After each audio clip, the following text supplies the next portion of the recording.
എല്ലാ കൂട്ടുകാർക്കും ബേബിൻസ് വേൾഡിന്റെ ക്രിസ്തുമസ് പുതുവത്സര ആശംസകൾ. ഇത്തവണ നമുക്ക് ക്രിസ്തുമസ് ഡേ അടിച്ചു പൊളിക്കുവാൻ ബേബിൻസ് വേൾഡ് നിങ്ങൾക്കായി ഒരുക്കുന്നത് ഒരു അഫ്ഗാൻ പുലാവാണ്. വളരെ രുചിപ്രദവും എന്നാൽ വളരെ എളുപ്പത്തിൽ ഉണ്ടാക്കാൻ കഴിയുന്നതുമായ ഈ പുലാവ് എങ്ങനെ ഉണ്ടാക്കാമെന്ന് നോക്കാം. ബസ്മതി റൈസ് ആണ് എടുത്തിരിക്കുന്നത്. 1 kilo long grain basmati rice കഴുകി ഡ്രെയിൻ ചെയ്ത് മാറ്റി വെച്ചിട്ടുണ്ട്. ഇനി നമുക്ക് വേണ്ടത് ഒരു ലാമ്പിൻ്റെ ലെഗ് പീസാണ്. ഏകദേശം 1-1.5 കിലോയോളം തൂക്കമുള്ള ഒരു ലാമ്പ് പീസ് എടുത്ത് കഴുകി വൃത്തിയാക്കി മാറ്റി വെച്ചിട്ടുണ്ട്. ഇനി എന്തൊക്കെയാണ് ചെയ്യേണ്ടതെന്ന് നോക്കാം. എങ്ങനെയാണ് ഈ പുലാവ് ഉണ്ടാക്കുന്നതെന്ന്. മസാലക്കൂട്ട് ആദ്യമേ നമുക്ക് തയ്യാറാക്കാം. ഏലയ്ക്ക, പെരുംജീരകം, ഗ്രാമ്പൂ, ജാതിപത്രി, കുരുമുളക് ഇത്രയുമാണ് നമ്മൾ പൊടിച്ച് മാറ്റി വയ്ക്കുന്നത്. ഇതിൻ്റെ നേർപകുതി 2 ഭാഗമായിട്ട് മാറ്റി വയ്ക്കണം. പിന്നീട് നമുക്ക് വേണ്ടത് ഒരു വലിയ സവോള, 2-3 പച്ചമുളക്. ഇത് രണ്ടും തൊലി കളഞ്ഞ് നീളത്തിൽ നന്നായി മുറിച്ച് എടുത്ത് മാറ്റി വയ്ക്കാം. ഇനി ഇതെന്തൊക്കെയാണ് ചെയ്യേണ്ടതെന്നുള്ളത് സ്റ്റെപ്പ് ബൈ സ്റ്റെപ്പായിട്ട് ഞാൻ പറഞ്ഞു തരാം. അപ്പം നമുക്ക് നോക്കാം. ആദ്യം നമുക്ക് നമ്മളുടെ റൈസ് ഒന്ന് പ്രിപ്പയർ ചെയ്ത് വെക്കാം. ആദ്യമായി ഒരു ചരുവത്തിൽ വെള്ളം തിളപ്പിക്കാൻ വെച്ചിട്ടുണ്ട്. ഏകദേശം 1/4 ഭാഗത്തോളം വെള്ളം നന്നായി തിളച്ച് വരുമ്പോൾ അതിലേക്ക് ഒരു 1/4 ടീസ്പൂൺ ഉപ്പ്, 1 ടീസ്പൂൺ ചെറുനാരങ്ങയുടെ നീര്, 1/2 ടീസ്പൂൺ നെയ്യ് ഇവ ചേർത്ത് തിളപ്പിക്കുക.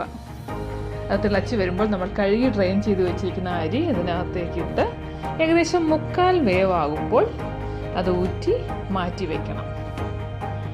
ഇനി നമുക്ക് നമ്മളുടെ മട്ടൺ അല്ലെങ്കിൽ ലാമ്പ് പീസ് എങ്ങനെ പ്രിപ്പയർ ചെയ്യാമെന്ന് നോക്കാം. നല്ല ചുവട് നല്ല കുഴിവുള്ള ഒരു തവയാണ് എടുത്തിരിക്കുന്നത്. ഒലിവ് ഓയിലാണ് പാചകത്തിന് ഉപയോഗിച്ചിരിക്കുന്നത്. 3-4 ടീസ്പൂൺ ഒലിവ് ഓയിൽ എടുക്കാം. അത് ചൂടായി വരുമ്പോൾ അതിനകത്തേക്ക് നമ്മൾ സവോളയും പച്ചമുളകും അരിഞ്ഞു വെച്ചത് ചേർക്കുന്നു. ഈ നമ്മൾ മാറ്റി വെച്ചിരിക്കുന്ന മസാലയുടെ പകുതി ഭാഗം അതിനകത്തേക്ക് ചേർക്കാം. എന്നിട്ട് ഇത് നന്നായി ഒന്ന് ഇളക്കി പച്ച മണമൊക്കെ മാറി വരുമ്പോൾ നമ്മളുടെ മട്ടൺ പീസ് ഇതിനകത്തേക്ക് എടുത്തു വയ്ക്കണം. മട്ടൺ പീസ് എടുത്ത് ഈ മസാലയിലേക്ക് ചേർത്ത് വയ്ക്കാം.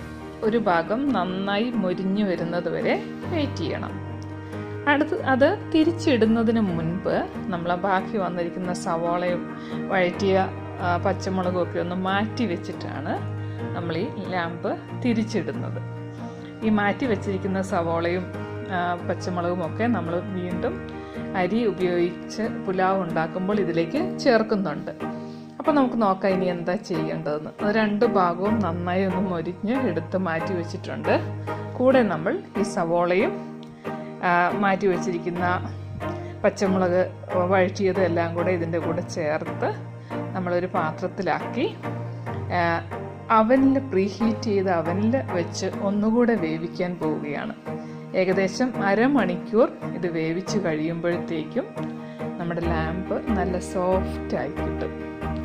അത് ഒരു ബൗളിൽ വെച്ചിട്ട് ഫോയിൽ പേപ്പർ കൊണ്ട് കവർ ചെയ്തിട്ടാണ് നമ്മളിപ്പോൾ അവനിൽ വെക്കാൻ പോകുന്നത്. കൂടെ നമുക്ക് ഇനി എന്തൊക്കെയാണ് പുലാവിന് വേണ്ടതെന്ന് നോക്കാം. ഞാൻ ബദാം കുറച്ചെടുത്ത് ഇന്നലെ തന്നെ വെള്ളത്തിലിട്ട് തൊലി കളഞ്ഞ് മാറ്റി വെച്ചിട്ടുണ്ട്. ക്യാരറ്റ് എടുത്തിട്ടുണ്ട്. ക്യാരറ്റ് നല്ല നീളത്തിൽ അരിഞ്ഞ് വെച്ചിട്ടുണ്ട്. കൂടാതെ നമുക്ക് വേണ്ടത് നല്ല കിസ്മിസ് എന്ന് പറയും, ഉണക്കമുന്തിരി.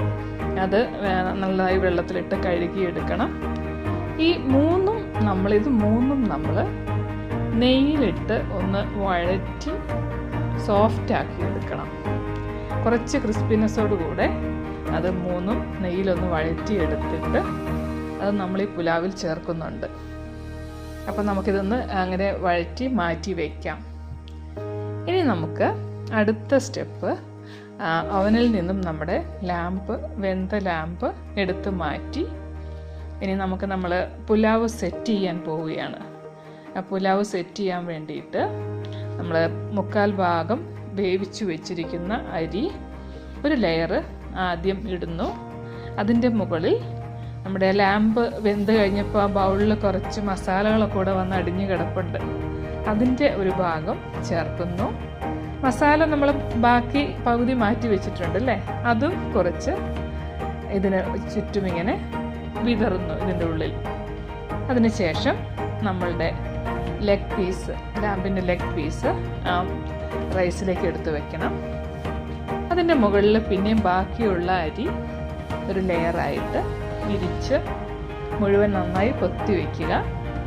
അതിന് മുകളിലാണ് നമ്മൾ ക്രിസ്പിയായി വഴറ്റി വെച്ചിരിക്കുന്ന ക്യാരറ്റും നമ്മുടെ ബദാമും ഒക്കെ ഒരു ലെയറായിട്ട് നല്ല ഭംഗിയിൽ വിരിച്ച് വീണ്ടും നമ്മൾ ഫോയിൽ പേപ്പർ കൊണ്ട് തന്നെയാണ് മൂടുന്നത്. ഇതിന് 1 ടീസ്പൂൺ ഗീ കൂടെ നമ്മൾ ഒഴിക്കണം കേട്ടോ. എന്നിട്ട് നമ്മൾ ഇത് ഫോയിൽ പേപ്പർ വെച്ച് നന്നായി കവർ ചെയ്ത് ഒരു 10 മിനിറ്റ് അവനിൽ വെച്ച് സെറ്റ് ചെയ്ത് ദം ചെയ്തെടുക്കണം. അപ്പോൾ വളരെ ടേസ്റ്റിയായ നമ്മുടെ അഫ്ഗാൻ പുലാവ് റെഡിയായി കഴിഞ്ഞു.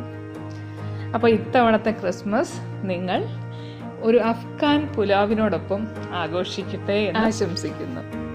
അതിനൊപ്പം എല്ലാ കൂട്ടുകാർക്കും ഒരിക്കൽ കൂടെ ബേബിൻസ് വേൾഡിൻ്റെ ക്രിസ്തുമസ് പുതുവത്സര ദിനാശംസകൾ.